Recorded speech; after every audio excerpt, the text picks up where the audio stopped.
Génesis 17:1 dice: era Abraham de edad de 99 años cuando le apareció Jehová y le dijo: yo soy el Dios Todopoderoso, anda delante de mí y sé perfecto, y pondré mi pacto entre mí y ti y te multiplicaré en gran manera. Entonces Abraham se postró sobre su rostro y Dios habló con él diciendo: he aquí mi pacto es contigo y serás padre de muchedumbre de gentes. Y no se llamará más tu nombre Abraham, sino será tu nombre Abraham, porque te he puesto por padre de muchedumbre de gentes, y te multiplicaré en gran manera, y haré naciones de ti, y reyes saldrán de ti, y estableceré mi pacto entre mí y ti, y tu descendencia después de ti, en sus generaciones, por pacto perpetuo, para ser tu Dios y el de tu descendencia después de ti. Y el 10 dice: este es mi pacto que guardaré entre mí y vosotros y tu descendencia después de ti. Será circuncidado todo varón entre vosotros. Circuncidaréis pues la carne de vuestro prepucio, y será por señal del pacto entre mí y vosotros. Y de edad de 8 días será circuncidado todo varón entre vosotros por vuestras generaciones, el nacido en casa, el comprado por dinero a cualquier extranjero que no fuere de tu linaje. Debe ser circuncidado el nacido en casa y el comprado por dinero, y estará en mi pacto en vuestra carne por pacto perpetuo. Y el varón incircunciso, el que no hubiere circuncidado la carne de su prepucio, aquella persona será cortada de su pueblo, ha violado mi pacto. Dios también dijo a Abraham: a Sarai tu mujer no la llamarás Sarai, mas Sara será su nombre, y la bendeciré, y también te daré de ella un hijo. Sí, la bendeciré, y vendrá a ser madre de naciones, reyes de pueblos vendrán de ella. Entonces Abraham se postró sobre su rostro y se rió, y dijo en su corazón: a hombre de 100 años ha de nacer hijo, y Sara de 99 años ha de concebir. Y dijo Abraham a Dios: ojalá Ismael viva delante de ti. Respondió Dios: ciertamente Sara tu mujer te dará a luz un hijo, y llamará su nombre Isaac, y confirmaré mi pacto con él como pacto perpetuo para sus descendientes después de él. Y en cuanto a Ismael, también te he oído.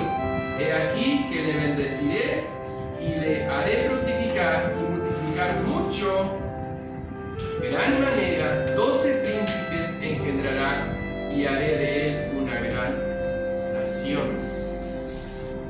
Gracias, Dios y Padre, por el privilegio de reunirnos nuevamente en este lugar. Gracias por el privilegio de poder abrir tu palabra.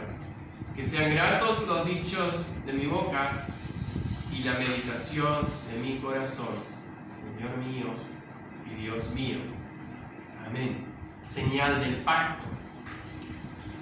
Pero el tema de esta mañana voy a dividir en dos partes, que es, por un lado, confirmando la promesa que Dios ya había hecho a Abraham,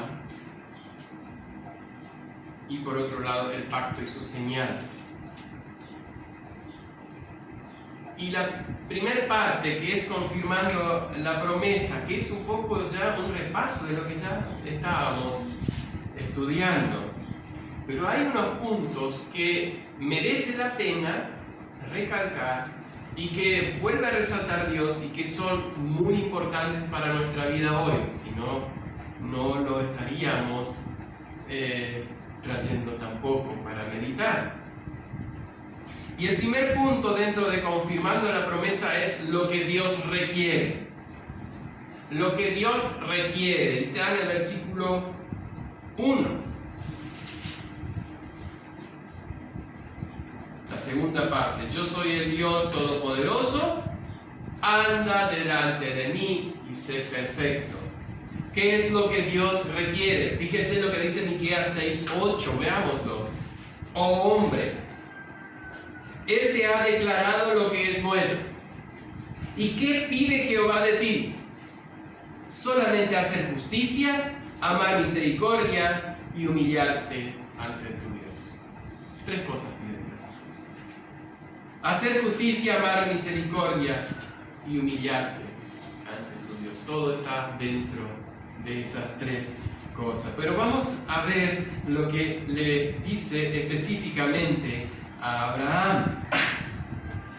Siendo Abraham de edad de 99 años, 13 años después de que Dios se le había aparecido y le había dicho, o le había confirmado la promesa de que él será padre de muchedumbre.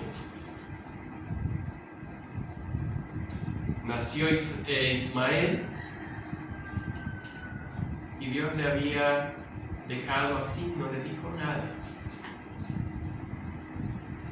Quedó esperando 13 años. Tal vez, no dice la Biblia, pero tal vez es por lo que él hizo. Fue y obedeciendo al ruego de Sara, tuvo un hijo o se casó con Agar. No lo dice, así que no vamos a sacar conclusiones, pero probablemente este sea el caso. 13 años tuvo que esperar. Su comunión con Dios, él seguía teniendo, seguía adorando al mismo Dios, seguía orando, seguía esperando. Pero de repente Dios se le aparece y le dice: yo soy el Dios todopoderoso. ¿Qué respaldo para una promesa? Cuando ustedes van a pedir algo a alguien, es porque realmente confían de que esa persona les puede dar un tiempo, porque la persona tiene ese tiempo o desea darle. Cuando ustedes piden un préstamo de una buena cantidad de dinero, no me lo pidan a mí. No se le van a pedir a alguien que no tiene el dinero. Van a un banco que tiene el respaldo. Dios es el respaldo de Abraham cuando le dice: yo soy el Dios todopoderoso. Y ese nombre es el que Dios se da a conocer a todos los patriarcas. Éxodo 6:3: y aparecía a Abraham, a Isaac y a Jacob como Dios omnipotente o todopoderoso. Mas en mi nombre Jehová no me di a conocer a ellos. Jehová aparece recién el nombre de Jehová a Moisés. Dios todopoderoso, que puedo hacer todo lo que yo deseo o me propongo. Todo suficiente. Todo lo que necesitamos. Y hay un pedido. Lo que Dios requiere, dijimos: anda delante de mí y sé perfecto. Perfecto, la palabra perfecto es recto, sincero. Como Josué 24:14. Fíjense, Josué 24:14. Ahora pues, temed, Josué 24:14. Ahora pues, temed a Jehová y servidle con integridad y en verdad. Y quitad de entre vosotros los dioses a los cuales sirvieron vuestros padres al otro lado del río y en Egipto, y servid a Jehová. Servidle con integridad y verdad. Eso es lo que Dios requería, le pidió a Abraham, y eso es lo que me pide a mí y les pide a cada uno de ustedes hoy, esta mañana, en este día y todos los días. En integridad, o sea, darle vuelta, abrirlo, mirarlo de adentro, mirarlo por afuera, es lo mismo. Integridad o perfecto de corazón, en palabra y en conducta. Al Dios darle esa instrucción, al Dios aparecerle de esa manera, probablemente, dicen los comentaristas, que cuando Dios se le aparece con toda su gloria. La Shekinah, que se llama en hebreo, no es como se pronuncia, pero más o menos así, la gloria de Dios. Por eso cuando Abraham escucha a Dios, ¿qué él hace? Vamos al versículo 3. Entonces Abraham se postró sobre su rostro y Dios habló con él diciendo: Abraham, toma la actitud correcta delante de Dios, como le dice Jesús a Satanás en San Mateo 4:10. Solo a Dios adorarás, adorar, te postrarás, solo ante Dios te postrarás. ¿Qué hizo Abraham? No lo voy a hacer acá, pero lo que está descrito es poner sus manos en su rostro, arrodillarse con las rodillas en el suelo y esto llevar hasta las rodillas al suelo. Pero imagínense, 99 años, Abraham hace eso porque él estaba acostumbrado a adorar a Dios. ¿Cómo es nuestra experiencia de venir ante Dios? ¿Le reclamamos cosas? ¿Le exigimos algo? ¿O venimos en humildad y postración delante de Él? No debemos acercarnos como aquel fariseo, ¿se acuerdan de la parábola en Lucas 18, 10 al 14, donde viene un fariseo y un publicano, y el fariseo se para delante de Dios y dice: oh Dios, gracias porque no soy como los otros hombres, sino más bien como ese publicano que viene y se golpea el pecho y dice: sé propicio a mi pecador. Esa actitud es la que tiene Abraham, postrándose delante de Dios con toda humildad. Y el tercer punto es: el hijo de la promesa se cumple a través de Sara. Dios le venía diciendo: vas a tener un hijo, vas a tener un hijo. El hijo no venía. ¿Qué hace Abraham? Busca, como Dios no le dijo cómo va a tener su hijo, busca a tener y tiene un hijo con Agar. 13 años después Dios vuelve a aparecer y ahora le es más específico. Dios muchas veces no da todas las instrucciones, la mayoría de las veces no da todas las instrucciones, sino que va dando según lo que nosotros podemos recibir, pero también según para que nosotros podamos confiar. La única forma de aprender a confiar es confiando, no hay otra manera. ¿Cómo aprendemos a confiar? Confiando, practicar. ¿Cómo aprendemos a correr? ¿Cómo aprendemos a saltar? Saltando. Confianza es probando o entregando toda nuestra necesidad a Dios. Es lo que en el versículo 15 y 16 Dios le dice, Génesis 17, 15 y 16, dijo también Dios a Abraham: a Sarai tu mujer no la llamarás Sarai, mas Sara será tu nombre, y bendeciré y también te daré de ella hijo. Ahí viene ese y también, ¿ve? Que ya dice también, Dios mismo dice, no es que acepta por una forma de decir humana, no, pero ya tiene en cuenta que él tiene otro hijo. Él no rechaza a Ismael, no dice: esto es el hijo de pecado, fuera con él. ¿Se acuerdan que cuando Agar se fue, Dios la envió de vuelta? Bueno, Dios le tiene en cuenta a Ismael, pero no es el hijo de la promesa. Ahora, por último, a los 99 años de edad, dice: tendrás un hijo de Sara. Nunca le había dicho de Sara. Por eso Abraham también fue a tener otro hijo. Dice: Abraham cayó sobre su rostro y se rió. Sara estuvo parada. Después de un año volvió Dios a aparecer y o después de un tiempo Dios le volvió a aparecer a Abraham y Sara hizo lo mismo. Pero evidentemente Dios conoce el corazón, porque la risa de Abraham, por lo que nosotros entendemos, no fue una burla, no fue un desprecio, sino, por lo que podemos entender y por los textos que nos dicen que vamos a leer, vamos a Romanos 4:20 y Juan 8:56. Romanos 4:20 dice: tampoco dudó, ¿quién? Abraham está hablando, por la incredulidad de la promesa de Dios, sino que se fortaleció en fe dando gloria a Dios. Él se fortaleció en fe dando gloria a Dios. Bueno, parece no ser tan específico, no dice acá que dudó, no fue una risa de duda. Pero vamos a San Juan 8:56. Jesús dice algo interesante. Abraham vuestro padre se gozó que había de ver mi día, y lo vio y se gozó. Se ríe, pero es de gozo. Sí, qué bueno. Wow, ahora sí vaya a tener el hijo. Ya, ahora soy específico. Ahora sí estoy más seguro, mejor dicho, ahora sí estoy más seguro. ¿Está contento Abraham? Ese es el sentido, porque Dios no lo condena. A Sara después sí le condena, que lo vamos a ver más adelante en otro tema. Vamos a nuestra segunda parte, que es el pacto y su señal. Tal vez sea un poco de repaso para algunos, pero nunca es demasiado volver a escuchar y refortalecer lo que es en verdad. En la Biblia habla del pacto y la señal del pacto, porque mucho se ha dejado de hablar y de predicar en este sentido.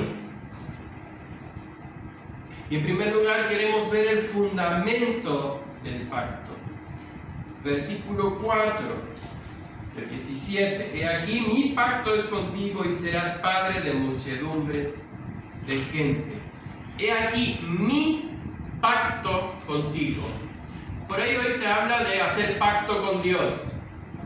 Está bueno, pero igual acuérdense que en Eclesiastés dice: guarda con acercarte a Dios y hacer sacrificio de los necios. Prometer sin pensar. Más vale no prometas que prometer y no cumplir.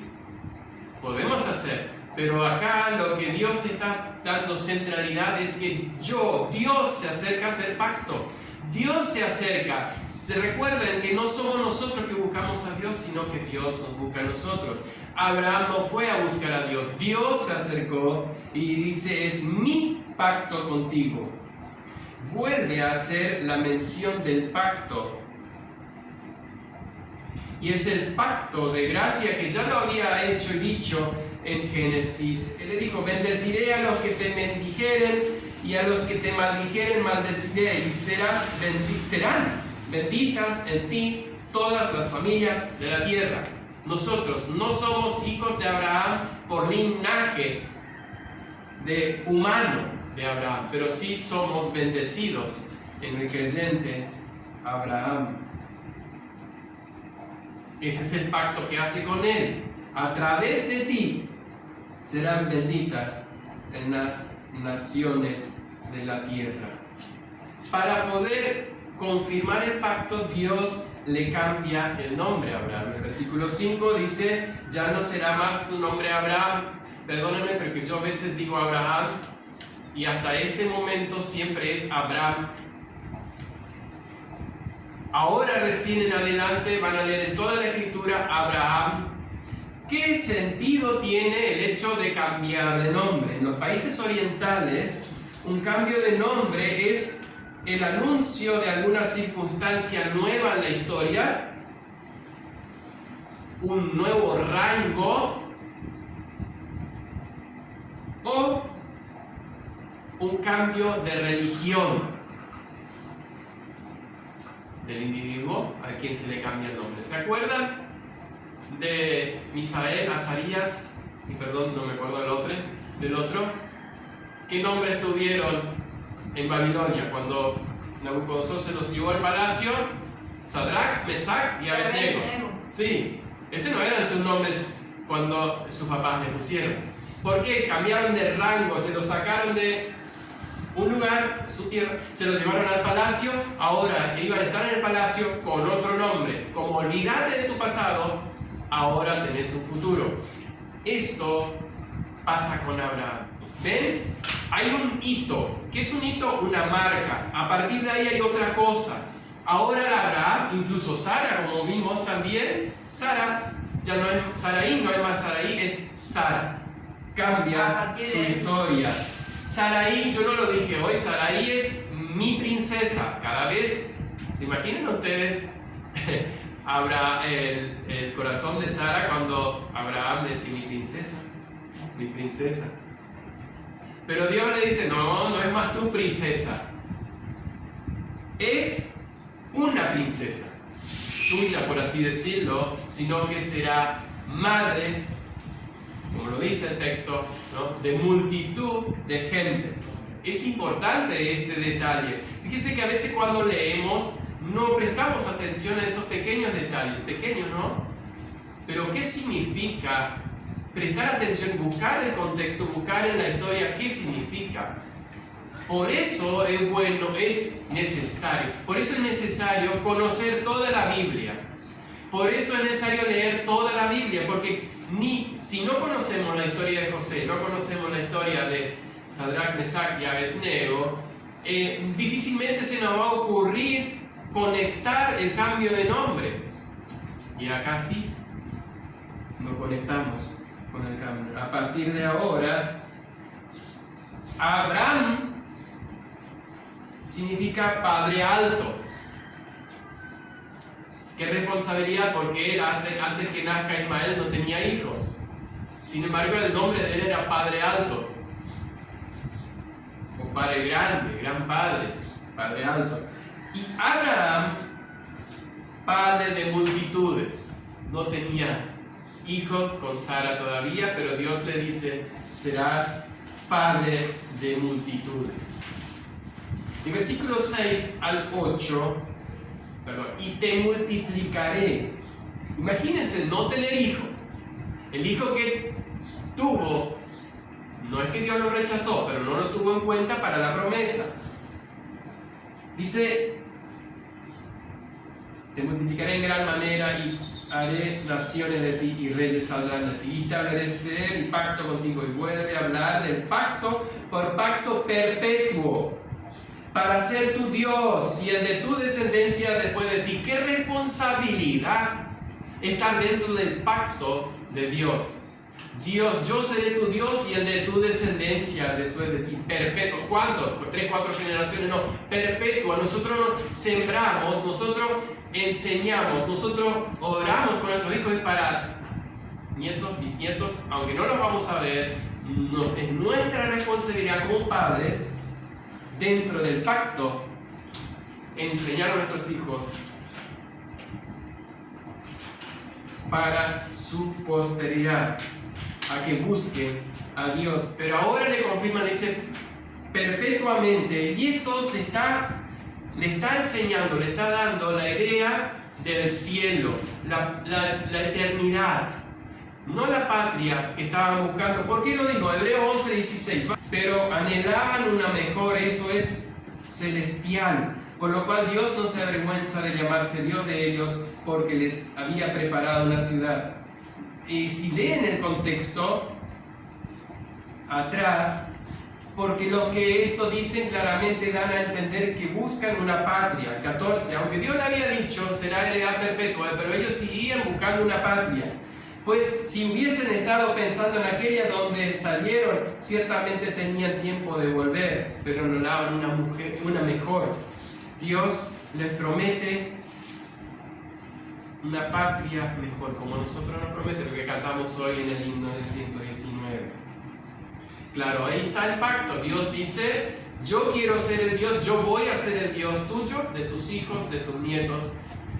Por todo el tiempo guarden mi pacto. ¿Cuál es el pacto? ¿Cuál es la señal del pacto? Vimos cuál es el pacto. 10 lo dice, será circuncidado todo varón de entre vosotros. Esta es la señal de la congregación o pueblo de Dios, entre paréntesis, iglesia, aunque muchos cristianos no quieren hablar de iglesia en el Antiguo Testamento, pero hay suficientes fundamentos y inclusive en la traducción de la Septuaginta aparece la palabra iglesia, y si estudiamos el contexto lo que significa iglesia, bien se podría llamar la iglesia del Antiguo Testamento. Pero bueno, vamos a dejarlo como la congregación o el pueblo de Dios. Esta es la señal de la congregación o pueblo de Dios del Antiguo Testamento, así como es la señal en el Nuevo Testamento del bautismo, donde nosotros entramos en pacto con Dios. Lo mismo. Hay suficiente base bíblica, mucho más de lo que algunos quieren aceptar, de que Dios hizo un pacto con Abraham, le da una señal, y aunque en el Nuevo Testamento esto lo podemos ver tranquilamente en Hechos 7:8 y Romanos 4:11. Y le dio el pacto de la circuncisión, así Abraham engendró a Isaac y le circuncidó al 8º día, e Isaac a Jacob y Jacob a los 12 patriarcas. Si leen todo ese capítulo, van a dar, o sea, nos damos cuenta a lo que se está refiriendo, qué significaba la circuncisión, por qué estaban predicando a los judíos, mencionan la circuncisión, porque es el pacto externo, es la señal visible externa del pacto de algo que sucede o debe suceder en el corazón que solo Dios puede hacer. La salvación solamente la hace Dios en el corazón de nuestros hijos. El pacto es lo que Dios pide externo que muestra esa condición o en el futuro o en el presente de lo que sucede en el corazón. ¿Por qué digo en el futuro? Porque Isaac todavía no había nacido. Esaú y Jacob no habían nacido. Y dice, a Jacob amé y a Esaú aborrecí. Dios eligió a Jacob y los dos fueron circuncidados. Dios eligió a Jacob. La circuncisión, el pacto externo, es primero para el que cree como señal y sello. Vamos a Romanos 4:11. Y segundo, para su descendencia. Fíjense que dice, y recibió la circuncisión como señal. ¿Cómo qué? Señal. Como sello de la justicia de la fe que tuvo estando aún incircunciso. Abraham primero creyó y fue circuncidado. Isaac fue circuncidado y creyó después, para que fuese padre de todos los creyentes no circuncidados, a fin de que también a ellos la fe les sea contada por justicia. La señal del pacto es la circuncisión.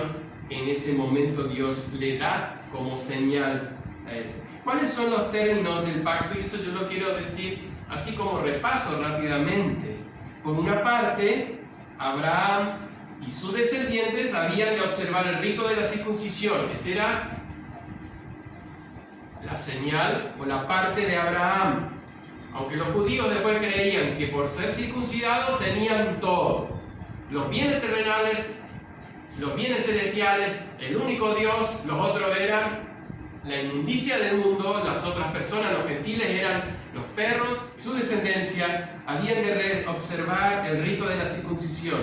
Y de la otra parte, Dios, que dice, Dios prometía como resultado de esa observancia, y no por observarlo, sino porque estaban dentro del pacto, Dios había hecho el pacto, darles Canaán como posesión perpetua, serle Dios a él y a su posteridad, y que en él y sus descendientes serían bendecidas todas las naciones.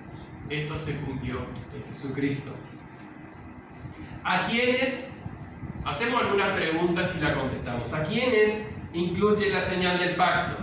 Todo el que quiera vivir bajo el pacto tenía que circuncidar. Es más, si alguien entraba y no era circuncidado, dice que Dios lo iba a cortar. En otro versículo lo dice, el 14. Aquella persona será cortada de su pueblo, ha violado mi pacto. Abraham creyó, eso lo leímos en Romanos 4:11, creyó y recibió la señal como un sello, ahí está, no me salía, como un sello de lo que él había creído. Abraham creyó con 99. Ella creía en Dios antes, pero ahora cuando Dios viene a hacer el pacto, 99 años, y le cree a Dios, le sigue creyendo a Dios, le da la promesa del hijo ahora en Isaac, que será llamada descendencia, y ahora le dice, bueno, ¿crees? Sí creo, bueno, circuncidar. Estoy hablando en términos nuestros hoy en 2021. Y ahora Dios le viene y le dice, porque Abraham 99 años, cuando nace la señal del pacto y la circuncisión, Abraham tenía 99, Ismael 13, Isaac no había nacido ni había sido concebido. Isaac no había sido concebido y Dios ya le dio nombre y ya le dijo que tenía que hacer en los 8 días. Dios le dice que para el futuro todos en Israel, el que quería hacerse o estar en la religión o vivir en Israel debía circuncidarse, en el sentido que si querías pertenecer al pueblo de Israel, hoy, si alguien quiere pertenecer al pueblo de Israel, quisiera estar ahí, debería circuncidarse. Entonces, a todos. ¿Ha cambiado esto? Bueno, muchos creyentes y cada vez más aceptan, dicen que sí. Pero en la Biblia no hay ningún mandamiento, ni un cambio brusco de esto, incluso en el Nuevo Testamento sigue hablando de, ¿qué le dijo al carcelero Pablo? Serás salvo tú y tu casa. ¿Y qué hizo él? Reunió a toda su casa y los bautizaron. ¿Habrán creído todos en ese minuto y ya se bautizaron? Bautizó a toda la casa de Cornelio. No quiero entrar en tan profundidades, pero el detalle está que el Nuevo Testamento sigue hablando de tú y tu casa. ¿Saben por qué es muy fácil ahora entender que es individual? Porque culturalmente el mundo está tendiendo a la individualidad y esto se va a intensificar de ahora más. Cada uno vive su propio mundo. Muy poco sabemos de los demás. Vivimos en un barrio y tal vez pasan, y ahí está el problema. Se perdieron muchas cosas en el camino. Entonces hoy no podemos estar mejor que hace 4.000 años. Hoy no estamos mejor que hace 4.000 años, cuando el padre era cabeza del hogar y era el que decidía la religión, por más que algunos no creían, tenían su corazón endurecido como Esaú, pero estaban dentro del pacto, dentro de los términos del pacto. La responsabilidad era esa. Entonces incluye a todos. ¿Qué representa esa circuncisión? Bueno, en ese texto no lo dice, pero hay muchos otros textos que no lo vamos a leer todos, pero algunos voy a buscar. ¿Qué representa? Representa la obra del Espíritu Santo, que es la circuncisión del corazón. Van a leer el Antiguo Testamento, Deuteronomio 36, por ejemplo, y circuncidará Dios tu corazón, y escribiré mis leyes en tu corazón, en su corazón, mejor dicho, está hablando de la posteridad. Cuando Dios regenera a una persona, es simbólicamente la circuncisión del corazón. O sea, la obra del Espíritu Santo es la circuncisión del corazón. Eso se lo puede hablar claramente y entender claramente cuando se habla en los textos, cuando se ven los textos, cuando habla de la circuncisión del corazón. Fíjense, Hechos 7:51, yo lo tengo anotado acá, por eso no lo busco. Dice: ustedes, los hombres que son duros de cerviz, son incircuncisos de corazón y de oídos, siempre están resistiendo al Espíritu Santo. Los incircuncisos de corazón son los que resisten el Espíritu Santo. ¿Conocen a alguien así? Que entiende todo. Es más, te puede contar el plan de salvación, pero le preguntas si es salvo y si todavía no. El significado de la circuncisión es muy evidente en muchísimos pasajes del Antiguo Testamento y del Nuevo Testamento. No los vamos a leer porque son muchísimos, pero Levítico 26:41, Jeremías 9:26, Ezequiel 44:7 y Deuteronomio 10:16, estoy diciendo algunos nomás. Jeremías 4:4. En el Nuevo Testamento lo que leímos: Romanos 4:11, 1 Corintios 7:19, Gálatas 5:6, 6:15, Efesios 2:11 y 12, Filipenses 3:3, Colosenses 2:11 y 12, 3:11. La realidad detrás de la circuncisión física es la del corazón por el espíritu, no por la letra, lo que dice Romanos 2:26. El pacto es una cosa, la señal del pacto lo acompaña, pero lo que pasa en el corazón solo Dios lo sabe. ¿Sobre qué nos basamos? Sobre la enseñanza de la Biblia en su integridad. La Biblia no son dos libros, es un solo libro. El Antiguo Testamento era la base para los cristianos cuando los apóstoles estaban vivos. Ellos se basaban en el Antiguo Testamento. Si hubiese habido un cambio, seguro que tendría que estar claramente expresado en las cartas de Pablo o en Hechos de los Apóstoles en algún momento, así como fue el tema de guardar la ley el día sábado, está bien claro. Nos basamos, como dije, de toda la Biblia, hablando de Noé, Job, Abraham, Isaac y Jacob, que fueron para toda su familia los sacerdotes y los que representaban a la familia. Job, por ejemplo, ¿qué hizo Job en Job 1:15? se acercó todos los días, después que hacían fiesta a sus hijos, el otro día él hacía sacrificio por cada uno de sus hijos. Qué ejemplo, ¿no? Job lo hacía todos los días, después de que habían hecho alguna fiesta. Cuando Dios le habla a David también le da un pacto, hace con David y por tu descendencia. Dios, cuando hace un pacto, es para el padre y su descendencia. Por eso la gran responsabilidad, por eso el problema que existe, lo que dijiste hoy, Samuel. El hecho de que los padres hemos dejado de ser el representante de Dios en la familia y llevar el altar familiar, o ser el que lleva delante el altar familiar. Y vamos a ver ahora los versículos 22 a 27, no los leemos, pero lo voy a mencionar. Obediencia inmediata. Dice el 22, y acabó a hablar con él y subió Dios de estar con Abraham, o sea, retiró su gloria, subió de estar con Abraham. Entonces tomó Abraham a Ismael, ahí nomás. Circuncidó a toda su casa, le estoy diciendo lo que dice el texto, a toda su casa, todos los varones. Ese Eliezer que él mencionó fue circuncidado, que ya era un hombre mayor. Todos los demás niños, bebés, todos fueron circuncidados. Y yo calculo que por último se circuncida él. Le pidió, él obedeció y ahora entra en pacto. Por eso la circuncisión no tiene nada que ver con la ley. Algunos la asocian con la ley. Dios ratifica con la ley la circuncisión, pero la circuncisión está en el pacto de gracia, en el pacto que Dios hace con Abraham para ser su Dios y el de su descendencia por todas las generaciones. ¿Por qué no le circuncidó solo a Isaac? Si en Isaac iba a ser. Son preguntas que por ahí no podemos hacer.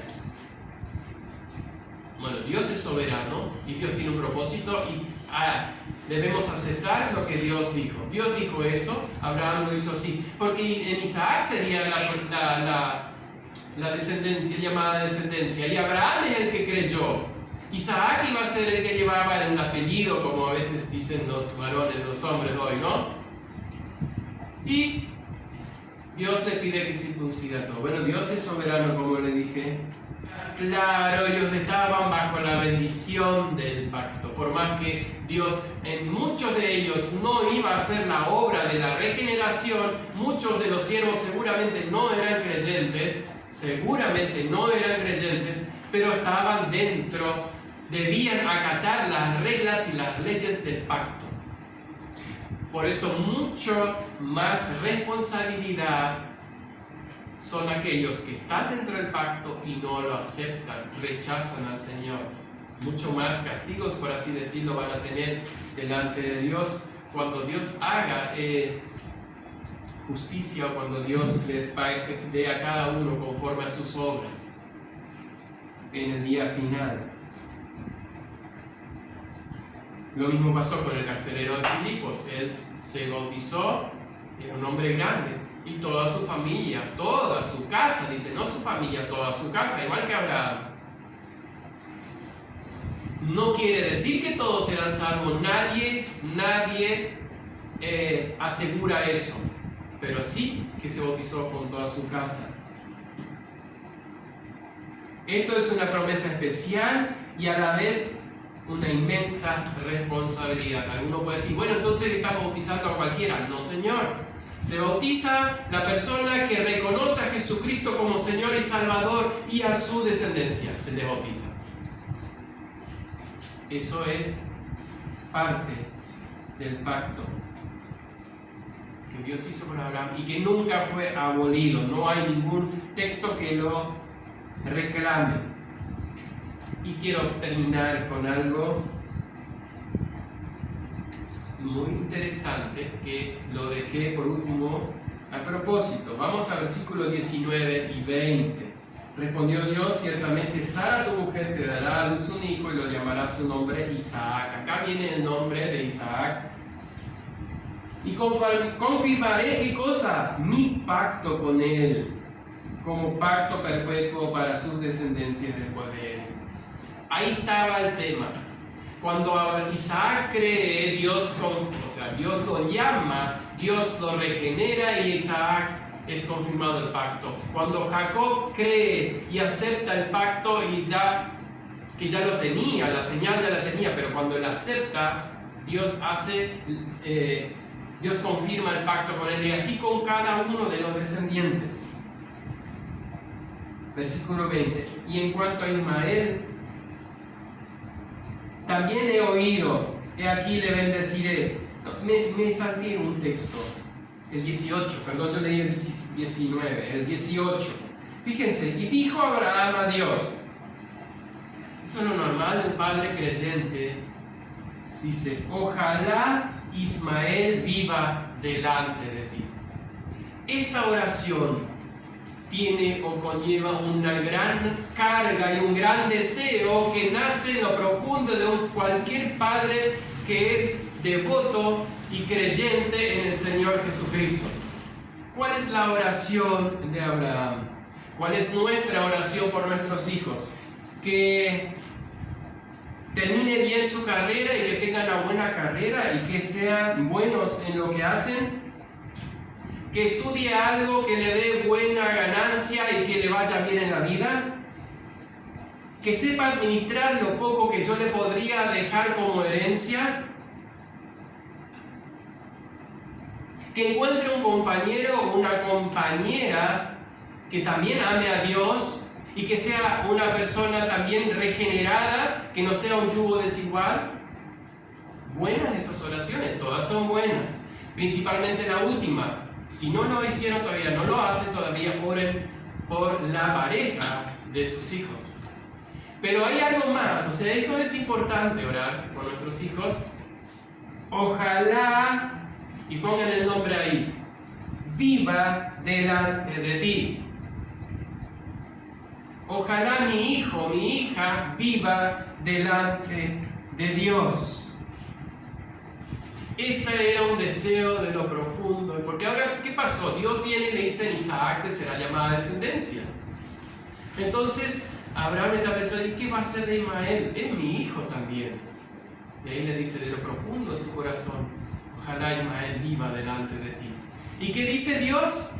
También he oído tu oración. Lo más grande que debiéramos desear es que nuestros hijos sean guardados en su pacto y que puedan tener la gracia de andar en él en justicia. La oración de cada padre devoto que ama a Cristo debería ser todos los días, Señor, que mi hijo viva delante de ti. La pregunta es, ¿cuánto oramos y con cuánta fe oramos por nuestros hijos de esta manera?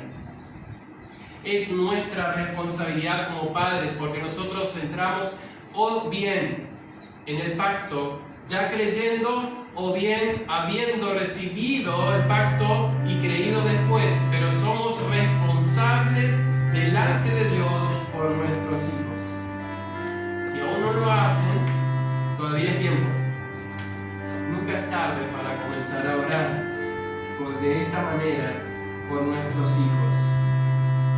Concluimos entonces, vimos que en la revelación de la promesa de Dios fue progresiva. En primer lugar, Dios al principio no le dijo, te voy a dar un hijo de Sara, porque entonces hubiera esperado los 30 años o 40 años Abraham. Pero le dijo, te voy a dar descendencia, y nunca le dijo cómo. Dios cuando nos dice o nos enseña, no siempre nos da todas las instrucciones. Después recién le aparece y dice, tendrás un hijo de Sara. Dios también pacta con Abraham por medio de él y por medio de él con toda su casa. Y por último, la oración y el profundo deseo de cada padre creyente debería ser, ojalá mi hijo o mi hija viva delante de ti. Que esa sea nuestra oración